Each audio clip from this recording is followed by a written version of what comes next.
Am I the a-hole for using my son's college fund to pay for my daughter's wedding? I, 50F, have been married to my husband, 52M, for almost 27 years. Together, we raised two kids, Mark, 21M, and Chloe, 24F.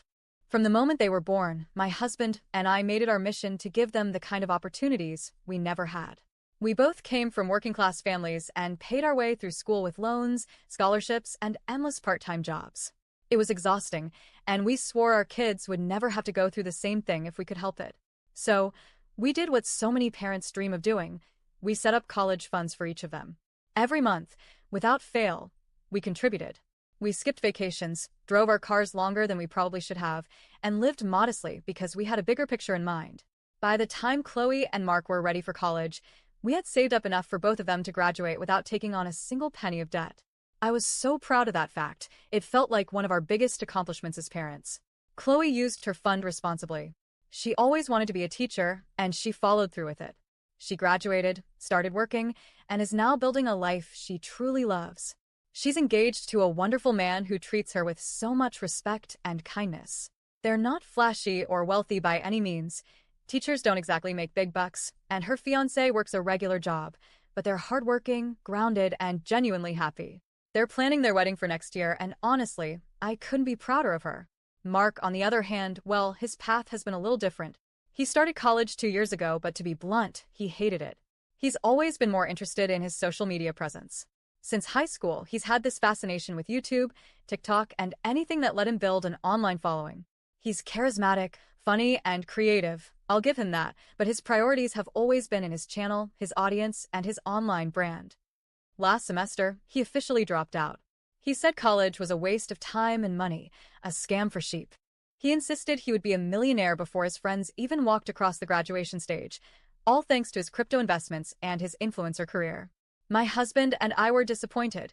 We'd spent years preparing for his education, after all, but at the same time, he's an adult. We told him we didn't agree, but ultimately his life is his to live. Here's where things get messy. Mark's college fund. He had about $40,000 left in it. It's just been sitting there since he dropped out. My husband and I never explicitly said, "This is now yours to do whatever you want with." To us, it was always very clear. This money was for education. Period. Not a toy, not a slush fund, not a startup for a YouTube career. Fast forward a few months ago, Chloe and her fiancé were looking at their wedding budget, and they were heartbroken. They'd fallen in love with a venue, but it was way out of their price range. They were trying to make cuts everywhere, shortening the guest list, scaling back the food, even considering eloping. I could see how disappointed she was, and as a mom, it broke my heart. That's when I had an idea. I brought it up to my husband one night while we were having dinner. What if we used some of Mark's leftover college fund to help Chloe with the wedding? My reasoning was simple. That money was always meant for a major life milestone, college. Since Mark had chosen not to pursue that path, why let the money sit idle? Helping Chloe start her married life seemed like a meaningful, family-oriented way to use it. My husband agreed. We didn't use all of it, just $15,000. Enough to make Chloe's dream venue a reality and take some stress off her shoulders. When we told her, she burst into tears. She hugged us both and said she couldn't believe how lucky she was.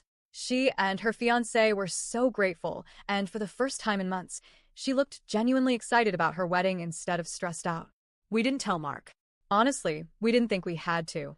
In our minds, it wasn't his money. It was money we saved with a very specific purpose in mind, and he had rejected that purpose. We figured there was no reason to stir the pot. Well, of course, life doesn't work out that smoothly.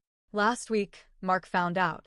A friend of his is also getting married at the same venue, and apparently, he made a comment about how surprised he was that Chloe could suddenly afford it. Mark came to me, suspicious, and asked point-blank if we had helped. I told him the truth. He exploded. He said we stole his future and betrayed him. He accused me of always favoring Chloe and said that money was his, that he was planning to use it for new camera equipment and to invest in crypto.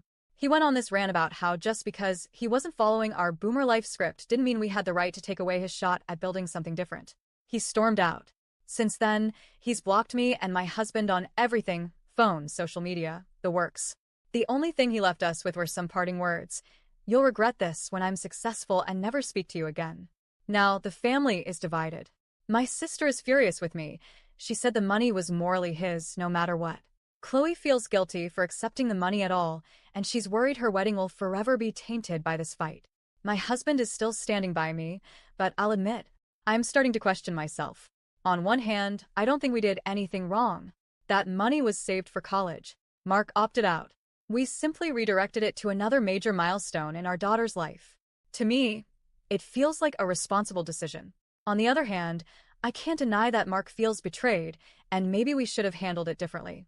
Maybe we should have had a sit-down conversation before touching a penny. Maybe we underestimated how possessive he felt about that money, even if we never intended it to be his free cash. Now Chloe's wedding planning, which should be the happiest time of her life, is overshadowed by this giant family rift. And I'm left asking myself, so, am I the a-hole for giving my daughter money from her brother's college fund after he dropped out?